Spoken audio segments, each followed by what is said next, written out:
കുവൈറ്റിലെ വൻ തീപിടുത്തത്തിൽ ഇതുവരെ മരിച്ച 24 മലയാളികളെയും തിരിച്ചറിഞ്ഞു. മരിച്ചവരിൽ 6 പേർ പത്തനംതിട്ട സ്വദേശികളാണ്. ചികിത്സയിലുള്ള 12 മലയാളികളുടെ നില ഗുരുതരമാണ്. മൃതദേഹങ്ങൾ ഇന്ന് തന്നെ നാട്ടിലെത്തിച്ചേക്കും. തീപിടുത്തത്തിൽ 45 ഇന്ത്യക്കാരടക്കം 49 പേർ മരിച്ചതായി കുവൈറ്റ് അറിയിച്ചു.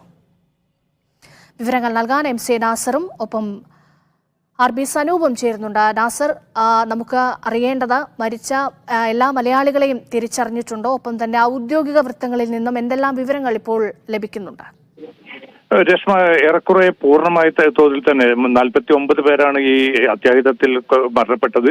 അതിൽ ഏറെക്കുറെ 48 പേരുടെ മരണം പൂർണ്ണമായ തന്നെ ഇവർ തിരിച്ചറിഞ്ഞതായിട്ട് കൂടി അധികൃതർ വെളിപ്പെടുത്തുന്നുണ്ട്. പക്ഷെ ഔദ്യോഗികമായിട്ട് ഈ പട്ടിക ഇപ്പോൾ പോലും എംബസിയോ മറ്റോ പുറത്തു വിട്ടിട്ടില്ല. അത് മാത്രമാണ് ഇതിന്റെ ഒരു സ്ഥിരീകരണം ഔദ്യോഗിക സ്വഭാവത്തിൽ ലഭിക്കാൻ തടസ്സമായി നിൽക്കുന്നത്. പക്ഷേ 24 മലയാളികളുടെ മരണം പൂർണ്ണാർത്ഥത്തിൽ തന്നെ ഇപ്പോൾ സ്ഥിരീകരിക്കപ്പെട്ടിട്ടുണ്ട്.